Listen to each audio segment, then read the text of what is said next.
오늘은 페마초드론의 모든 것이 산산이 무너질 때에서 고요한 외로움을 벗삼아라 라는 내용입니다. 외로움이나 지루함, 불안 같은 특정한 감정들이 찾아오면 어떻게든 날려버려야 한다는 충돌이 생길 수밖에 없다.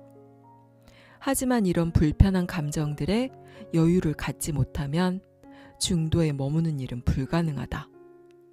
우리는 승리 아니면 패배, 칭찬 아니면 비난에 익숙하다. 예컨대 누군가에게 배신을 당하면 그 불편함을 날 것, 즉 있는 그대로 마주하기를 싫어한다. 대신 자기만의 드라마를 동원한다. 이제까지 습관적으로 그랬던 것처럼 자신을 억세게 운이 없는 억울한 사람으로 규정짓는다. 그러고는 배신자가 내 삶을 얼마나 망쳤는지 고함을 지르고 분통을 터뜨리는 방식으로 있는 그대로의 현실을 외면한다. 어떤 식이든 진실은 가려지고 승자 아니면 패자라는 틀로 스스로를 규정한다. 이런 습관적인 인식 안에서 외로움은 적으로 혹은 불청객으로 취급된다. 이때의 외로움은 지금 이 순간에서 도피해 나와 함께 하려는 어떤 것 혹은 누군가를 찾고 싶은 생각만으로 꽉 찬 불안정한 상태다. 하지만 마음이 중도에 머무르며 느긋하게 쉴 때는 다르다. 그때 우리는 외로움과 동행하면서도 평화로운 관계를 유지한다. 그것은 고요하며 너그러운 외로움이다. 외로움을 적으로 삼던 우리의 습관적인 생각을 뒤엎는 순간이다. 고요하고 너그러운 외로움은 6가지 특징이 있다. 첫째, 갈망이 줄어든다. 마음에 들어앉은 온갖 목소리가 기분 전환이나 마음을 흥겹게 해달라고 아무리 보채고 졸라도 해결책을 따로 찾는 대신 기꺼이 외로움 속에 머무른다. 이처럼 외로움을 바라보며 수행을 시작하면 근원적인 불안을 잠재우는 마음의 씨앗을 심는 일이 된다.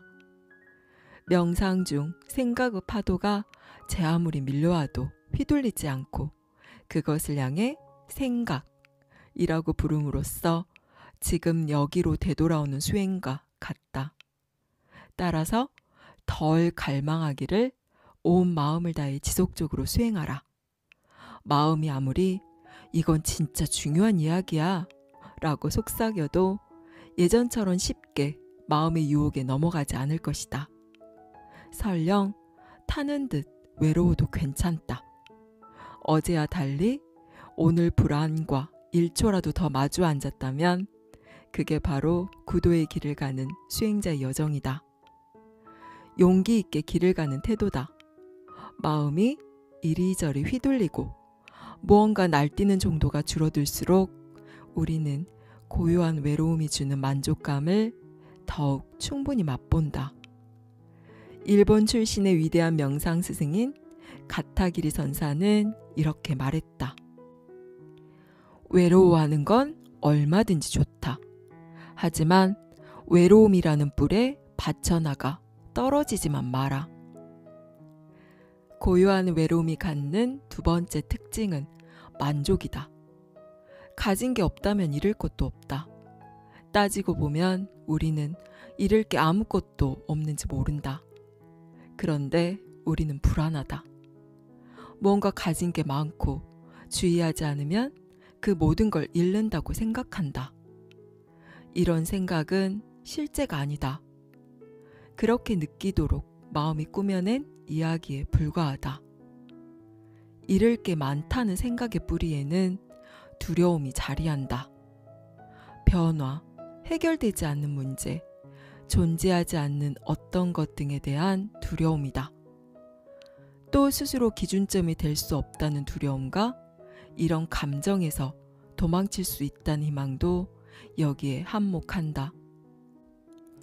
종이 한 장을 펼쳐놓고 한가운데 줄을 그어보라. 우리는 그 줄의 왼쪽이나 오른쪽에 있을 때는 내가 누구인지 안다. 하지만 우리를 왼쪽도 오른쪽 어디에도 놓지 않으면 내가 누구인지 모른다. 그때 우리는 어쩔 줄 모르고 당황한다. 내가 사라진 듯한 두려움에 빠지기도 한다. 아무런 기준점도 없고 붙잡고 의지할 손도 없다. 여기서는 두 가지 길밖에 없다. 두려움에 질리거나 아니면 몸을 맡기거나. 그런 점에서 만족은 외로움과 이음 동의어이다. 만족은 차분한 외로움이고 그 외로움에 녹아들어 함께 머문다. 외로움에서 벗어나면 영원한 용기와 즐거움, 행복 등을 얻을 수 있다는 기대를 버려라. 우리는 이런 기대감이나 믿음을 셀 수 없이 많이 버리고 또 버리면서 불안이나 초조함과 친구가 된다. 깨어있는 의식으로 지금 이 순간을 알아차리는 명상 또한 버린 만큼 되풀이해야 한다. 그쯤 되면 형식적인 틀에서 벗어나 생활 속에서 명상을 하고 알아차리는 단계로 중심축이 이동한다. 습관적인 인식이라는 최면에서 서서히 벗어난다. 그때 우리는 이것 아니면 저것이라는 식으로 양자택일을 하지 않고 외로움 속에서 온전히 머무르게 된다. 지금 이 순간의 느낌과 질감을 인식하며 지금 여기에 자족하며 머문다. 세 번째 특징은 불필요한 행위에서 벗어나기다. 우리는 감당하기 어려운 두려움이 휩싸일 때 나를 구원할 뭔가를 통해 탈출구를 찾는다. 외로움이라는 메스꺼운 느낌이 찾아올 때도 마찬가지다. 절망에서 나를 구해줄 동반자를 찾으려고 마음이 소란스럽게 미쳐 날뛴다. 그 모든 게 불필요한 행위다. 그것은 자신을 계속 바쁘게 만들어 고통을 느끼지 않도록 하는 방법이다. 사랑의 병적으로 집착해 백일몽을 꾼다거나 가벼운 흥미거리를 9시 뉴스의 주요 이슈처럼 바꾸는 식이다. 혼자 황야를 찾아 떠나는 모험도 현실을 도피하기 위한 불필요한 행위다. 이 모든 행위들은 습관적으로 함께할 동반자를 찾는다. 악마 같은 외로움에서 벗어나기 위해 늘 해온 대로 습관적으로 움직인다. 하지만 이런 행위로 마음을 분주하게 만들지 않고 자신을 존중하고 스스로에 대해 자비심을 가지면 어떨까? 혼자라는 사실에서 도피하는 습관을 그만두면 어떨까? 두려움이 다가올 때 피하지 않고 스스로 의지할 뭔가를 붙잡으려고 매달리지 않으면 또 어떨까?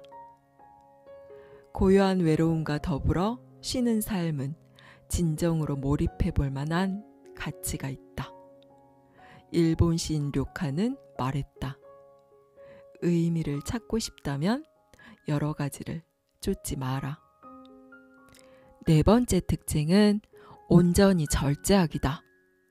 이는 끊임없이 지금 이 순간으로 침착하게 되돌아오는 것이다. 온전한 절제의 외로움이라고도 한다. 망설임 없이 기꺼이 홀로 고요히 앉아있는 것이다. 이런 종류의 외로움은 특별히 개발할 필요가 없다. 그저 사물의 실상이 어떤지 깨달을 수 있도록 충분한 시간 동안 홀로 조용히 명상하면 된다. 인간은 근본적으로 혼자이며 의지할 때라고는 없다. 이것은 문제가 되지 않는다. 우리가 세상을 두고 왈가왈부하는 습관적인 가정이나 추측을 모두 버린다면 세상은 완전히 새롭게 또 열린 관점으로 우리에게 다가온다. 하지만 우리는 세상을 제대로 알기 전에 사는 게 다 그렇지 뭐, 나도 알 만큼 알아 라는 식으로 반응한다. 결국 우리는 모르며 궁극적으로는 아무것도 모르는 것이다. 인생에서 확실한 일은 아무것도 없다. 따라서 우리가 정말 알아야 할 것은 스스로 모를 뿐이라는 단 한 가지 사실이다. 이런 진리는 우리를 고통스럽게 만든다. 그래서 우리는 거기서 멀어지려고 한다. 당연히 그런 도피가 문제를 해결해 주지 못한다. 지금 이 순간으로 돌아와 외로움을 벗삼아 수행하라. 그것이 바로 해결하지 못한 인생의 순간들이 품고 있는 은밀한 심오함을 깨닫는 방법이다. 외로움이라는 모호성으로부터 달아나봐야 그저 자신을 속이는 일에 지나지 않는다. 5번째 특징은 욕망의 세계를 방황하지 않기이다. 이것은 고요한 외로움을 설명하는 또 다른 표현이다. 우리는 외로움으로부터 도망쳐 나를 위로해줄 술, 사람, 음식 등 다양한 대안을 구한다. 이것이 바로 욕망의 세계를 방황하는 일이다. 우리가 사는 대부분의 시간이 모두 여기에 속한다고 해도 지나치지 않다. 이 욕망이라는 말은 중독성을 포함한다. 중독성은 무언가를 제대로 하기 위해 해결책을 찾으려고 집착하는 상태다. 이런 성향은 천둥 벌거숭이 같은 미성숙에서 비롯한다. 예컨대 어린 시절 냉장고 안에 항상 먹을거리가 가득 차 있기를 바라고 힘들 때 엄마를 찾으며 온갖 투정을 부리고 싶은 마음과 다름없다. 하지만 구도의 길은 안락한 집을 떠난 노숙자의 여정과 다름없다. 즉 기분을 달랠 아무런 위안거리 없이 있는 그대로의 실상을 직접 대면하는 것이다. 우리는 외로움을 피해 온갖 욕망의 세계를 방황했다. 외로움은 아무런 문제가 없다. 그것은 어떤 식으로든 해결해야 하는 문제가 아니다. 우리가 겪는 나머지 모든 체험 역시 마찬가지다. 고요한 외로움이 갖는 마지막 6번째 특징은 산만한 생각을 단속하지 않기이다.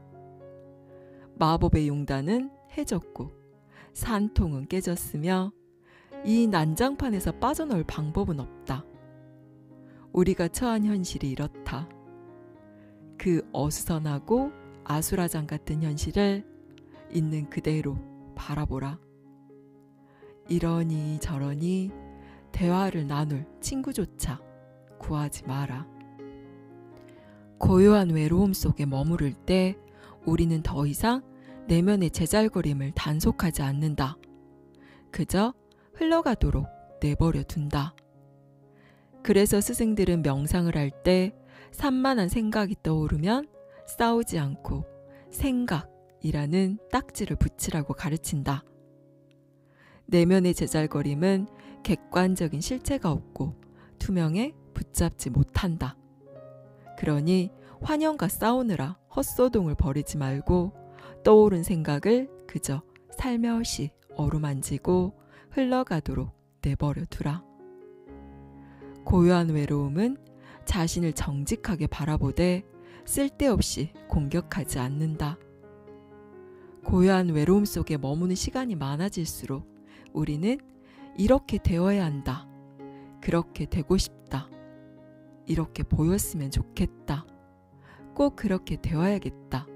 와 같은 이상을 포기한다. 고요한 외로움은 그럴 필요가 없을 만큼 있는 그대로 완벽한 존재이기 때문이다. 대신 스스로를 유머와 자비를 갖고 직접 들여다본다. 그때의 외로움은 더 이상 위협적이지 않으며 마음을 아프게 하지 않고 우리에게 벌을 주지도 않는다. 그렇다고 고요한 외로움이 그 자체로 어떤 해결책은 못 된다. 발 디딜 곳 없는 우리에게 확고한 영토를 제공하지도 않는다. 오히려 고요한 외로움은 이것 아니면 저것이라는 양극화나 편협한 고착화에서 벗어나 기준점조차 사라진 허공 같은 세계로 한 걸음 더 나아가도록 우리의 등을 떠민다. 이것이 바로 중도이며 성스러운 수행의 길이다. 아침에 눈을 떴을 때 어디선가 소외감과 외로움이 밀려온다면 괴로워 말고 천금 같은 기회로 활용하라.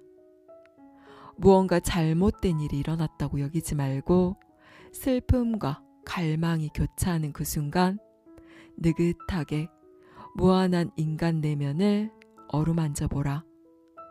부디 그 기회를 놓치지 말기를. 여기까지 페마초드론의 모든 것이 산산이 무너질 때였습니다. 여기서 말하는 고요한 외로움이란 무엇일까요? 우리는 왜 외로움이라는 감정을 견디지 못하고 거기서 도피하려고 발버둥을 치는 것일까요? 아니, 애초에 우리는 왜 외로움을 느끼는 것일까요? 외로움이라는 감정 또한 항상 나와 나 아닌 것들로 나누는 에고의 작품입니다. 내가 세상과 타인으로부터 분리되어 존재한다는 착각 때문에 우리는 항상 분리의 불안과 두려움을 안고 살아가게 되는 것입니다.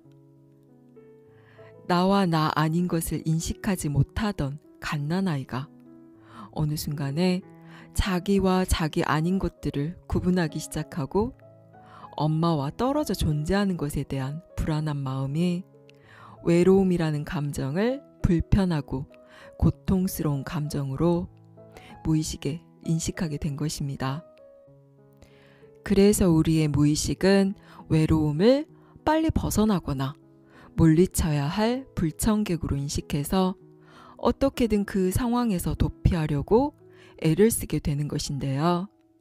하지만 이 외로움이라는 감정을 적으로 여기지 않고 친구로 여겨 그것과 함께 평화롭게 존재할 수 있다면 우리는 우리를 구속하던 굴레에서 벗어나 무한한 자유를 누릴 수 있게 됩니다.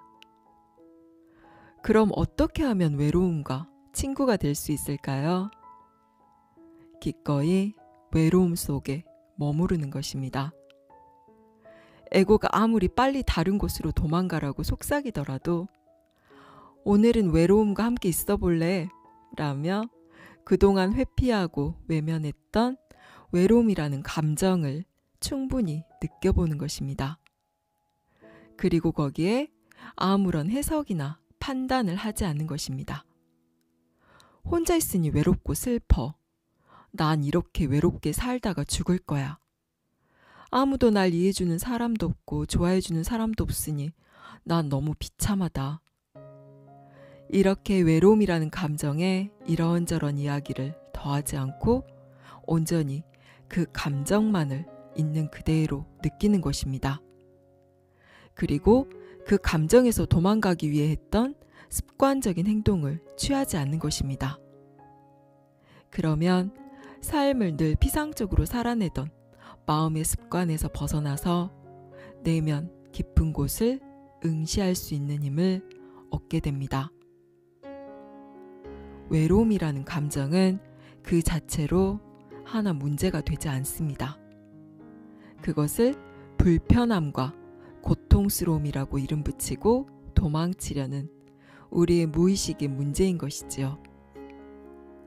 외로움이라는 감정은 오히려 자신의 내면으로 깊이 들어갈 수 있는 문이 되는 귀한 감정입니다. 외로움이 다가온다면 도망치지 말고 옆에 조용히 함께 해주세요. 그 외로움은 당신을 결코 해치지도 않고 그것 때문에 당신이 죽는 일도 없습니다. 그렇게 당신이 외로움과 친구가 될 수 있다면 당신이 삶에서 두려워하거나 불안해하는 것들로부터 자유로워지게 될 것입니다. 감사합니다. 사랑합니다.